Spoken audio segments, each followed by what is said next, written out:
King Solomon continues to be one of the most enthralling figures in ancient history.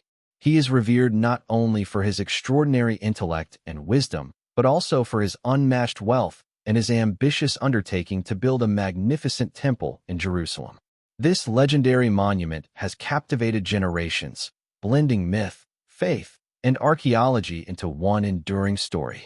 While Solomon's influence on religion and culture is universally recognized, the location of his tomb remains shrouded in mystery. For centuries, scholars, explorers, and religious devotees have sought to locate his burial place, with theories varying widely.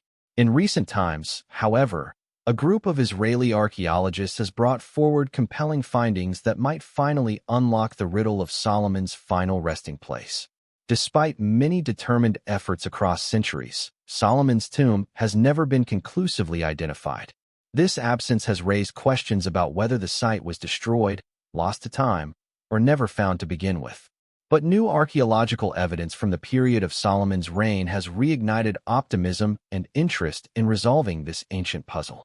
One of the most significant discoveries emerged from excavations in the city of David, the oldest part of Jerusalem. Here, archaeologists have uncovered structures and relics that appear to date back to the era associated with Solomon. Leading these discoveries was Dr. Eilat Mazar, an esteemed archaeologist widely respected for bridging biblical narratives with scientific methodology. Dr. Mazar's contributions to Israelite archaeology have been monumental.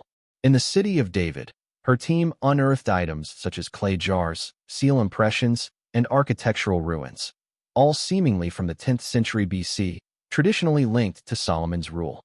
These findings have given birth to new interpretations about the king's burial site. Among her notable discoveries was a massive stone fortification stretching more than 2,100 feet. Nearby, her team found a gatehouse and other royal structures. Radiocarbon analysis dated these features to the era described in biblical accounts of Solomon's reign. Other artifacts included inscribed jar handles bearing names of royal administrators, large storage vessels, and fertility figures, telltale signs of an influential royal presence. Interestingly, Dr. Mazar's original goal was to locate remnants of King David's palace rather than Solomon's tomb. Yet the abundance of discoveries from Solomon's time transformed scholarly understanding of Jerusalem's urban makeup during the 10th century BC, hinting at the potential presence of royal tombs nearby. These discoveries align with biblical portrayals of Solomon as a powerful monarch who turned Jerusalem into a major political and spiritual hub. However, locating his tomb has proven exceptionally difficult. Modern construction has dramatically changed the landscape of the ancient city of David, and successive digs have reshaped its perceived historical boundaries. The Temple Mount complicates matters further. Deeply tied to Solomon's legacy due to the location of the first temple, it remains a politically and religiously sensitive area. Because it is home to sacred Islamic sites such as the Dome of the Rock and Al-Aqsa Mosque, extensive archaeological excavations are largely prohibited, making direct exploration nearly impossible. Despite these limitations, some ancient texts suggest that Israelite kings were buried close to the Temple Mount, maintaining an aura of mystery around its grounds. Still, given the restricted access, researchers have looked to alternative locations. Mount Zion is one such location. Historically associated with King David, it has also been examined for clues regarding Solomon. In the early 20th century, tombs believed to belong to royalty were excavated there, though scholars now believe these belong to other monarchs in David's lineage, not Solomon himself. A more exotic theory takes the search to Ethiopia. According to Ethiopian tradition, Solomon fathered a son with the Queen of Sheba. This son, Menelik I, is believed to have founded a royal dynasty in the region. Local legends claim Solomon died and was buried in Ethiopia, and that his throne and crown are still hidden there. Although this theory lacks archaeological backing, it reflects the global cultural footprint Solomon left behind. Meanwhile, back in Jerusalem, researchers continue to reveal insights from the city of David. Sophisticated waterworks like the Siloam Tunnel have drawn attention. Though commonly linked to King Hezekiah, some experts suggest that the origins of these structures may go back to Solomon's time. Their complexity suggests that Jerusalem's rulers had advanced knowledge of hydrology and infrastructure.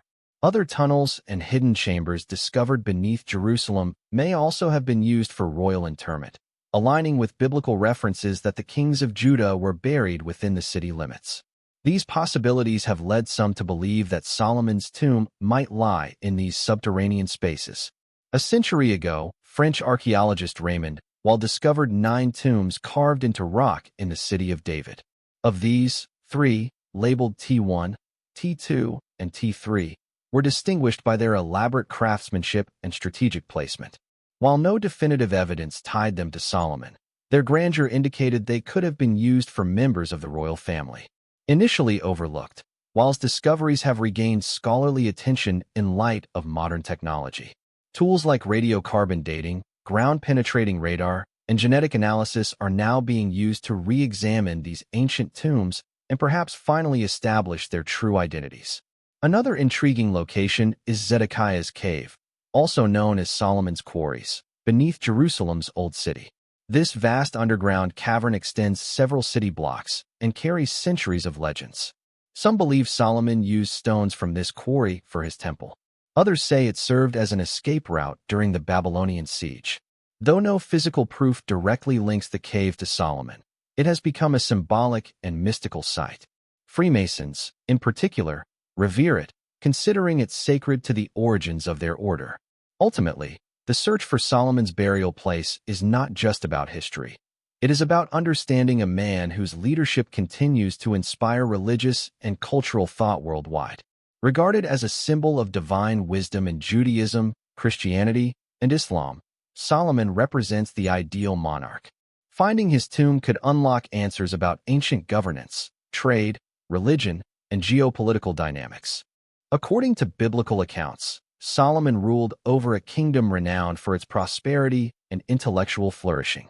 His alliances with Egypt and Phoenicia strengthened his influence, and he initiated grand projects like trade hubs, fortresses, and the famed temple in Jerusalem, his greatest architectural endeavor. Despite this illustrious reign, the Bible only briefly mentions Solomon's death, stating that he was buried in the city of David, like his father. This vague reference has led researchers to debate exactly where that burial might have occurred. Modern studies suggest the original city of David lay around the Gien Spring, southeast of the present-day Old City walls. This updated understanding has influenced newer theories regarding the possible locations of royal graves. There is growing archaeological support for the notion that Solomon presided over a powerful, centralized kingdom. Fortified cities such as Hazor, Megiddo, and Gezer have yielded evidence of advanced urban planning from Solomon's era, including city gates, administrative buildings, and defensive walls. These findings support biblical portrayals of a cohesive and expansive rule. In Jerusalem itself, tangible traces of a once magnificent capital city have gradually come to light through extensive archaeological efforts. Among the most compelling discoveries are the massive stone walls unearthed in the ancient city of David. These walls, through careful analysis and dating, have been traced back to the 10th century BC, a period traditionally associated with the reign of King Solomon. Their size and construction reveal not just a functional defensive barrier, but a display of considerable planning, labor, and resources. The presence of such robust fortifications strongly suggests that Jerusalem at the time was not a modest village, as previously debated, but a significant administrative and political center. These walls would have served as a critical defense mechanism against potential invasions, signifying the importance of the city as a royal capital. Moreover, the strategic location of these fortifications, surrounding key urban structures like palaces, storage facilities, and possibly temples, supports the biblical narrative of a thriving kingdom with centralized authority. The scale and engineering of these structures imply that the builders possessed advanced knowledge of architecture and logistics, hallmarks of a society with organized leadership and skilled labor. These findings have helped shift scholarly opinion about the status of Jerusalem during the United Monarchy period, reinforcing the idea that the city was indeed a fortified capital under the rule of powerful kings like Solomon, rather than a loosely governed tribal settlement. These formidable walls point to Solomon's access to both a skilled labor force and vast material resources, hallmarks of a mature and organized state. Combined with discoveries of royal compounds, These clues suggest that Jerusalem under Solomon was both culturally vibrant and politically complex. Administrative buildings with multiple rooms and storage areas were likely used for managing the kingdom's affairs. These complexes may have been centers for logistics, taxation, and state governance. The presence of seal impressions bearing the names of royal officials confirms the existence of a structured bureaucracy. Such evidence reinforces the Bible's depiction of Solomon as a ruler who governed a sophisticated and well-ordered society. Among the technological marvels associated with ancient Jerusalem is the Siloam Tunnel. While credited to Hezekiah, some believe it was based on earlier engineering, possibly Solomon's. The tunnel diverts water from the Gihon Spring into the city and would have been essential during sieges. Its precision, two teams digging from opposite ends met in the middle, demonstrates an extraordinary understanding of engineering and coordination. These findings, defensive structures, administrative systems, and innovative water management, together create a vivid picture of a city not only rich in spiritual meaning, but also highly advanced for its time. They lend strong support to the biblical vision of Solomon's Jerusalem as a city built by wisdom and governed with vision. Artifacts such as bully, seal impressions, ceremonial items, and large storage jars further reveal the life of ancient Jerusalem. These objects confirm that the city had a functioning bureaucratic machine, active trade networks, and complex religious practices. Fertility figurines, once common in households, offer insight into the personal beliefs and customs of the people. Dr. Eilat Mazar's impact in this field remains profound. Her trust in the Bible as a legitimate historical source has yielded major discoveries. Her team's excavation of a structure believed to be part of David's palace helped uncover surrounding areas, including the gatehouse and wall, possibly forming part of a royal district that could include Solomon's tomb. If Solomon is indeed buried in Jerusalem, the ruins uncovered in the city of David may offer the best clues. They form a compelling link between ancient texts and tangible evidence, creating a narrative supported by both belief and science. Still, the journey is far from complete. Political instability and religious limitations make certain areas, especially around the Temple Mount, largely off-limits. Yet with every artifact, the dream of solving one of history's most enduring mysteries lives on. In the end, the quest for Solomon's tomb is more than a historical investigation. It's a reflection of humanity's yearning to connect with its past. Whether hidden beneath layers of modern construction, nestled within Jerusalem's ancient stones, or forgotten in some sealed chamber, Solomon's final resting place remains one of the greatest unsolved puzzles in archaeology. As long as his legacy lives on, so will the search.